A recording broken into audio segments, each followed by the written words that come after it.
yɛne Professor John osei Bobie ansa osei Bobie Boahen kwa akɔbɔ papa yi wodi ne dwuma ɛwɔ Kwame Nkrumah University of Science and Technology ɛba no amamuo ɛne ɛkwan a ɛfa so kyekere man bu man sei no a papa yi wabene paa wɔ ho yɛne no ɛnkɔbɔ ɛnkɔmɔ prof otimi nka sompa me man ti so nie maache ya nyao pepacho na ohonam bɔkɔ de Nyankopɔn dum bɔkɔ ye de urade ase prof ye da se pa so age bra no pay na oni ye bɔ nkɔmɔ na ayi ansakura na me de obɛkɔ tribunal bill ne ho nkɔmɔ no kakra no ayi na no MPP for demonstration wodi wani de akire kakra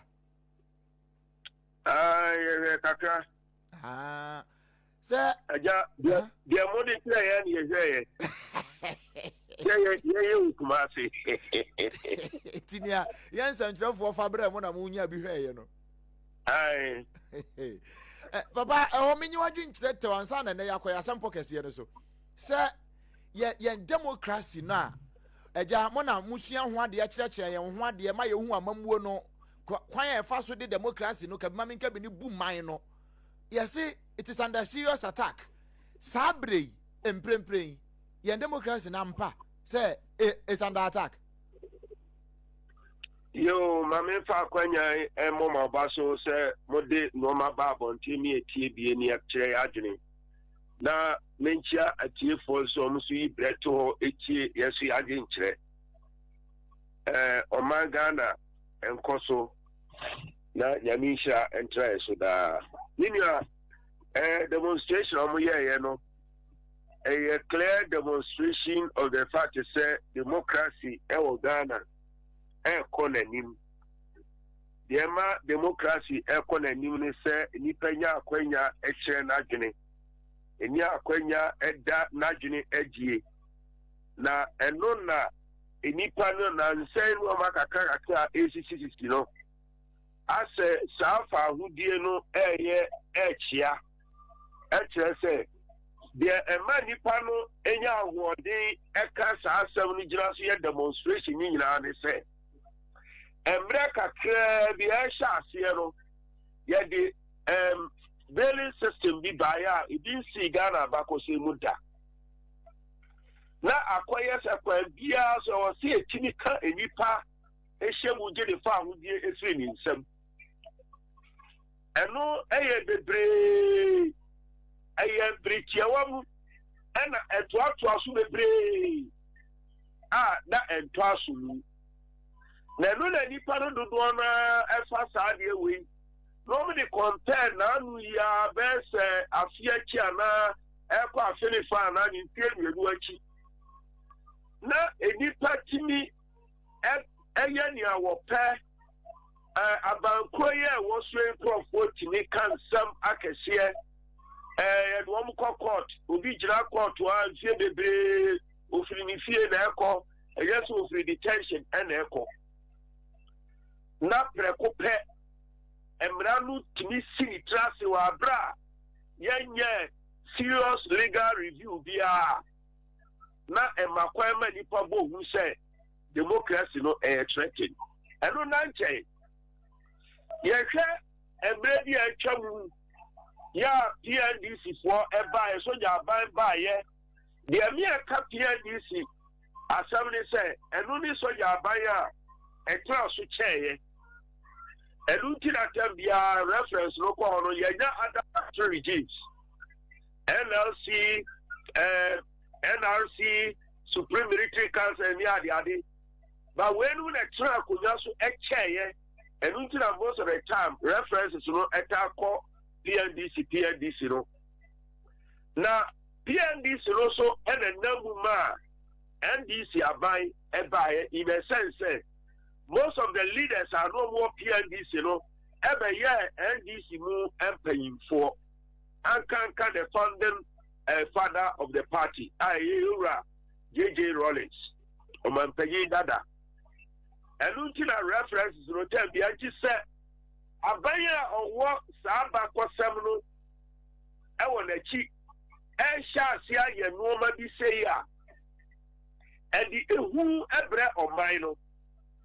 enti esa kokonya awɔden soronko a enipa bi sɔre gyina tia PNDC for nneɛma bi a wɔyɛɛ no ekonyane saa nneɛma no na ɛno na ma no yɛ very dangerous ɛma ɔman Ghana eti sɛ ɔmo ba abɔnten bɛyɛ demonstration no a mema de yɛ bi sɛ ɔmo bɛyɛ demonstration no ma Ghanafoɔ nyinaa including of the same party ebi sɛ meaning sɛ ɛnyɛ NDC foɔ nyinaa na wɔn ani gye ɛnɔɔma no bi a ɛrekɔ soɔ no ho sɛ yɛkyi obi adeɛ ama ne bail sentence kakrakaa na ayɛ sɛ kyerɛkyi adeɛ sɛ sɛ yɛde otu mu ɛmmoa ɔman no nti demonstration wɔn yɛyɛ deɛ mɛka sɛ ɛyɛ good just to send a signal to the ruling government any others say Ghanafoɔ yɛ ready for ɛnɔɔma bi a atwa mu yɛn nyinaa yɛnti ɛho ase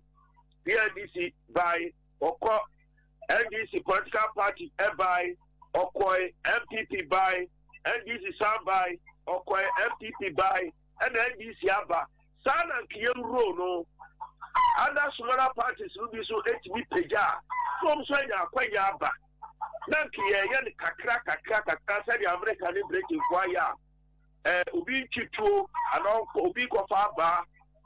Oh, we only agree to disagree. Then we move on. Prof, but near what kind of man for say, now say way, near what kind and shall see and then instances be brain to see, yeah, when on my war position says, yeah, no, there were a lot of incidents, no, they felt it was right, and then a bit to one day, I'm saying it is wrong. I don't swear. A part of democracy. The beauty of democracy. Any sad woman knows. Akwanya obi was of extraordinary. But what was here? Akwanya obi was of extraordinary. Wabra on Shanabeti and on Shanachi. Say obi yamida look. Under you are coming from a near or beginning detention act. Samrano, who are some will be Obama and yes, Bobie say, you say, some will be at the end of Krasanya, who are dedicated to Wakotu. The two tools I am found for triumph. Now, I said, the shadow of it, you move, you needed the tools, and you shall walk back for some kakra. I'm what a say, who shall be free. I'm what, oh my Ghana, the year, your man, Penina, no one is so unusual. Yeah, and now the person Ghana independent. Yeah, year to the Juma yeah, yes, our papa, Manan, Tuana, Mamuru, so I'm saying, yeah, my Ghana. We lost it. All because of detention without trial. And now, I think for coming from us, you will be to Kumasi Uniro. Obiti a Graviasia Uniro. Sister Numa Nipabi, Efa, Quatiquine, a punishing one more opponents. Emma, if you are about a bushel or any wafa or Sika or Yanni Sikano, a quander of a person of 50 or no Aquabama, no fire UPE, what you say, yeah, there you are, let's all pass the idea. A for years, I in some. It's not coming from him, Sadipanu. But coming to a die soon in a Giswadi. And I'm Sadiano course on a bar, a Dipadia before Echo 2 coming club by seashore. Emma, the die soon as Giswadi who won't go between the Aguadan and Jaya 3. And Lieutenant Ma dictatorship, any nobody, Achu, no Koswa. And what a year idea who Yama Ubia. Because the president, your mama, that makes us a million and a church, we are of the same age. Maybe I'm a child 1 year. But I see him so you will be a baby, I travel to Roluswa. What take one in Kurasem? Will nobody be a consul? Yeah, I expect to say na duma me na wura abam and a lot of experiences. Yeah, this is also the experience. Remember, na mamu one Ghana. Now can you tell so when you second chance? I crab it. But no the pencil. Then woman where you cost one. Then the question is the president aware of all these things? A lawyer for men to form and paying for men a canity. A back of some bed was ya what they want a member who buy. And Luna me, the Chihuahua get away. Says some woman who cost dia. And you're not sure who are Yajuba. And you're not a who are a Ghana for Muro. Then this is a Ura. And you're not no more a little way to. Then this will to Sana Mono. Because that yes, we are who a Yajuman. And or how and ever. Or how also the Basbasa never. The Bassa Nipa who did. Akwadaki to a crowd try say, Obe suppress the far who dear. Obeti Uswatia. Let a Tia Sumba. Millions and swear the battle. They are not the Sumba yo. They are yet here to no. One Chimin Cheba be at the Quacobi. And that's the danger. And ultimately, any of my payee, I want to hear the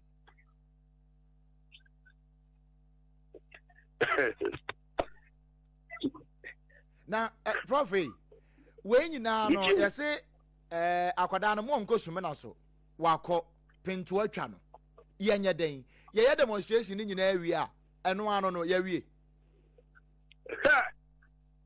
demonstration at the sumna suja a bank keten a manipa kwan transition asia dwere we are making over ye. Some in the Kumasi Midiobi, they were. On a Macama Matibie. And a social media and Aroma, year possible. And I move January for ya, and I will interview the power war demonstration after any one more one could be. Lamutia or Marjorie. And then they're possible. As Freddy. If you are moving, every chance here, then Kumasi. As soon as you are being teased, and you lose the Bobby. There did you go?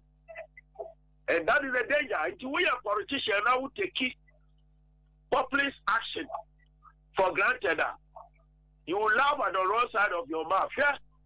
And Brana NDC will position and now one more Casa Bebre, and your minor demonstrations here and there.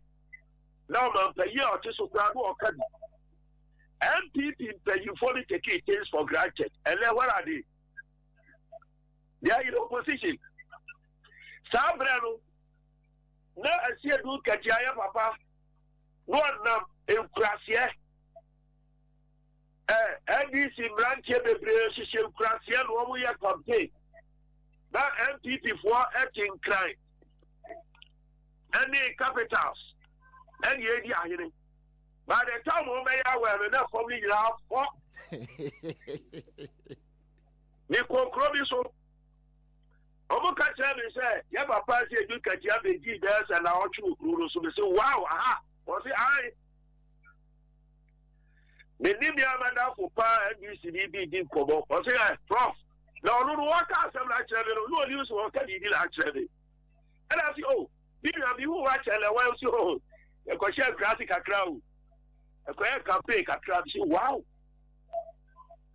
The new panel, say you know, what you are question crashing, a question campaign long before the general election. So I never was said, it is a war yard, dear now, for Kawa. Now we are so bright, so 2 new crowd to be out there.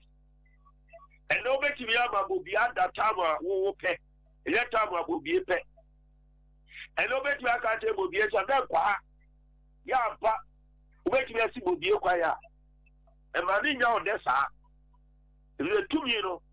And And your Crophobi, the idea after war. So the yard, the pa, Sanko for the boa basu. Demo, who the theatre of who dear so are. You don't want to say at the wrong side of your mouth. Prof, me for free democracy and attack demonstration as if we na fi. Na no we kura come on into me demonstration e ka ho. Say ye introduce bill bi aba your friend say tribunal bill. Na eba no eba be fa sa tete no tribunal system no a ye de ukọ ne ye de ukọ gina mra na nimu a. Hey, o lawyer o ni lawyer o kan wasem o wan kan wasem o. A predetermined panel be hu ani ebu okunfo ne ya pia wa ha yesi anu bi nu ntino mo se democracy no under attack no prof minim tribunal no titide no ne awunim fa ho a oni ye beche ena bio ene die ya o mapasi difference be ne wo mu a awase menua Ghana ni ehunu na wote ase When you are the idea, Magana for the baby, or moving about for some sorry, Tribunal system, or maybe the media by a patrol. Remember, I draw and call. I draw on cars and if we can eat a shortcut, I draw call. I draw call. I draw call, Suko drew class 3. I draw call, Papa, or my media, Kanzabama. Onyanu meme wana nyumi na aka baby nti aja woni mteteno ne yedi nu dware enti onu papa na nanti o papa so saa time no ka bi abogana akwaya omi yi saa time no papa eka machines ni bi nti baby papa no be ko bi aro nti ajo ko school to class 3 1 to aso ajo ko be jadini edi ni ja e wo central market any PZ Epamadia tontuma. Emra PNDC ni Air Force in September. Yeah, yes, that is Tribunal. You are so make sure quite of us so yeah, the sika. I don't go class 3. Edija Epamadia Asia ni Pampamadia Etontuma. I don't quite know bad mother. Your friend John was on make sure quite of pass on the sika. And I don't go. And Bobby Brain, member the Bromo Kurasia Montisoa, Sabuna. Maybe aware, Papa. I don't call your media some of my bedma. What your bedma don't call class 3. Nasa, Browie. And then them would be found. Na prof nya no am ni yokofo eh I don't know. I don't tell my make say. Ni media Ora John. You're very careful because he's treading on a very dangerous path. Hey. Se nipa bi na ehye no a ontu omofo. So onu aso na ehye kira ontu rohofo. Now about services, some of us when we talk out of history. Yeah, prophets. But history is always prophetic. The history makes me about the America and Ohoya church.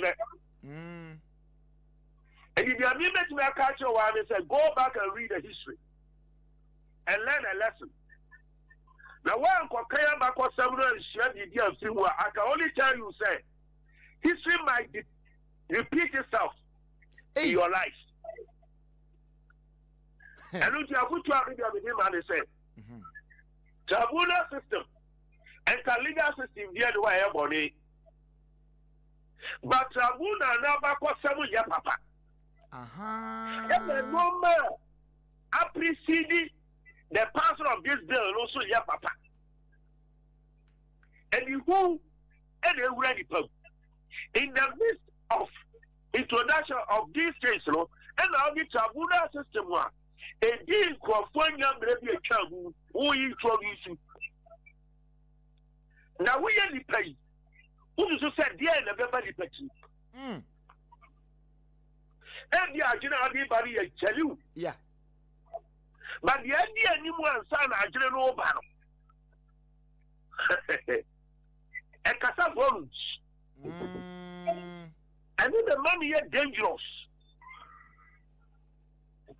And ultimately, Paddy, and sorry, Tia, Tribunal system. My uncle,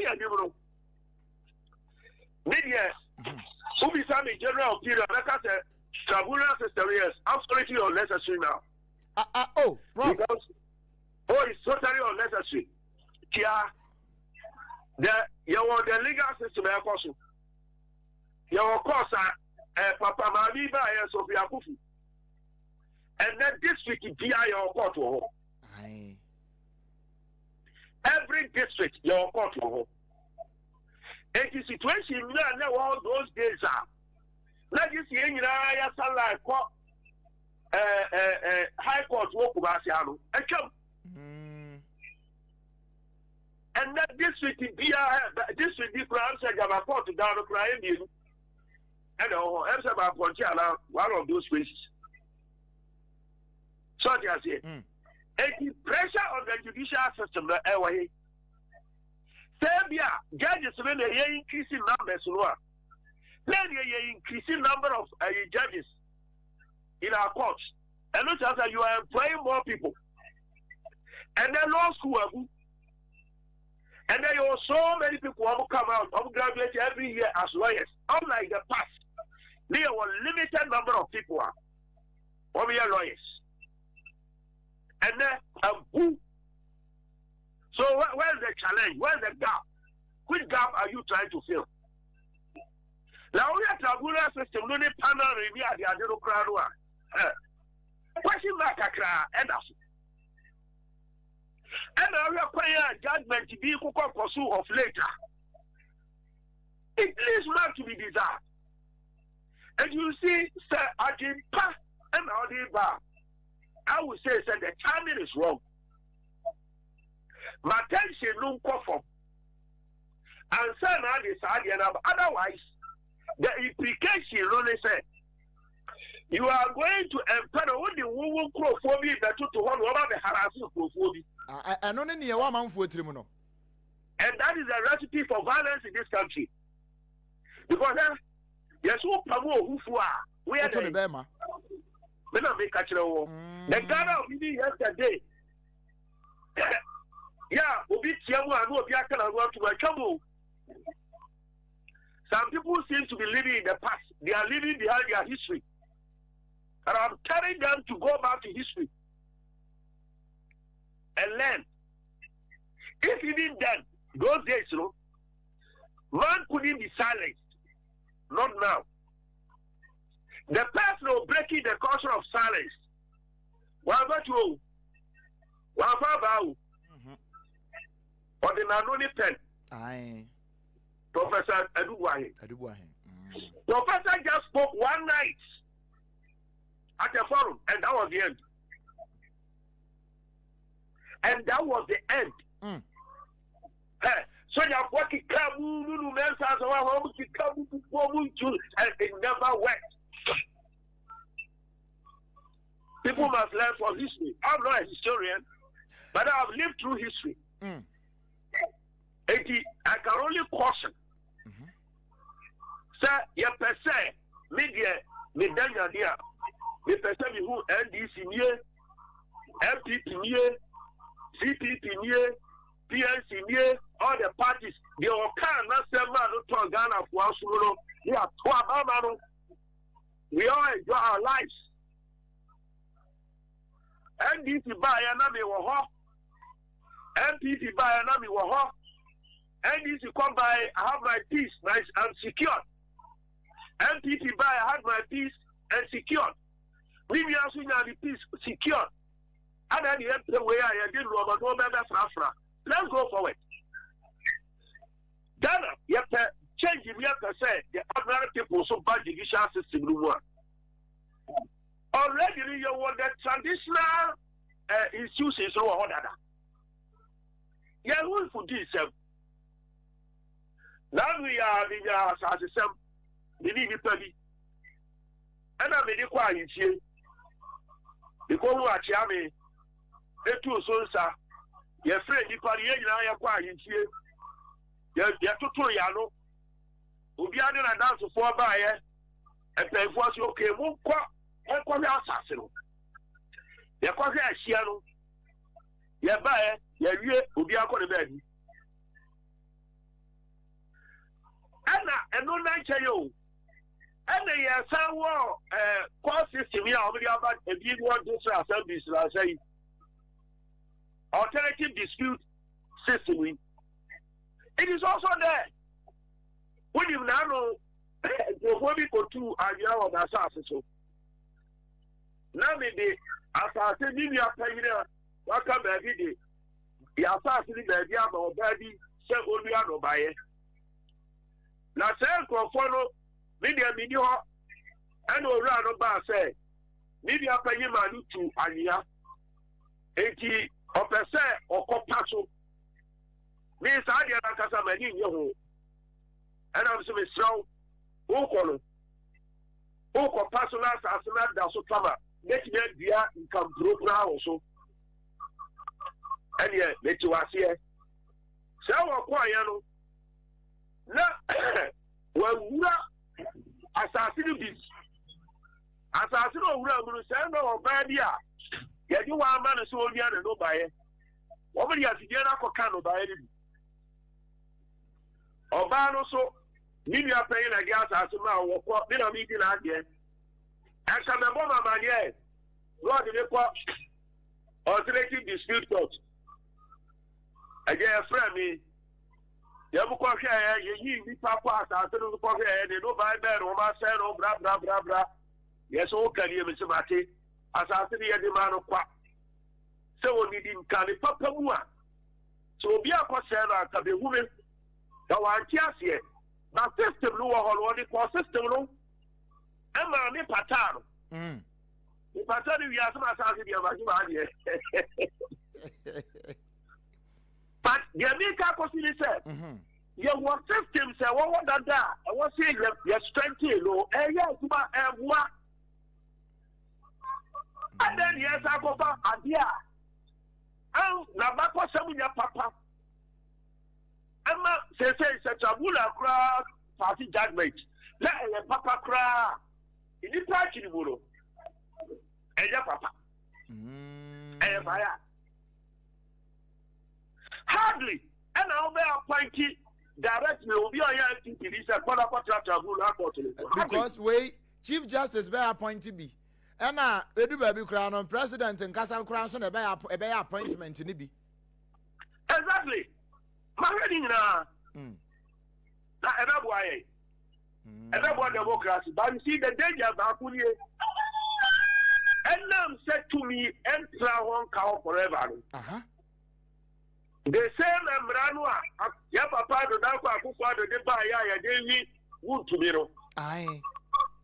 Yeah, wood to me go make na go with 3 years I saw go 20 years so. Sam ra never da ho. Never change your mama yebra.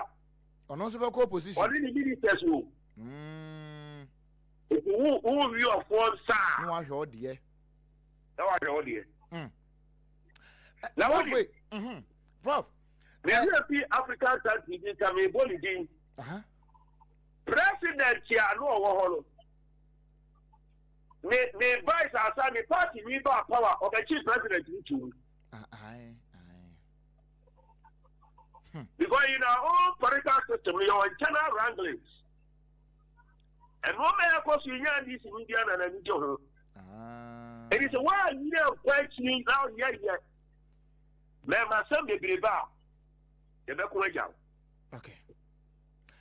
Prof na yes ade no yempe enya ba say muna mo you have lived through history munim tribunal no na hyase baby e de akowie ene nia ye de aba foforo yi wonhu no say titide no ya cake ya modernize no enti nei ni ayade aba ni awaridi we di ayase nrade no empom kamfo say the tribunal itself no the word tribunal nankasa kra no amanfo te anade ayam hyehye bi abre wo mo no yentimi sensitize wo man ni maye nhunu say there be aduane aburo adie ya ade abai die ente se aduane aburo kane de no ye ntime nya saa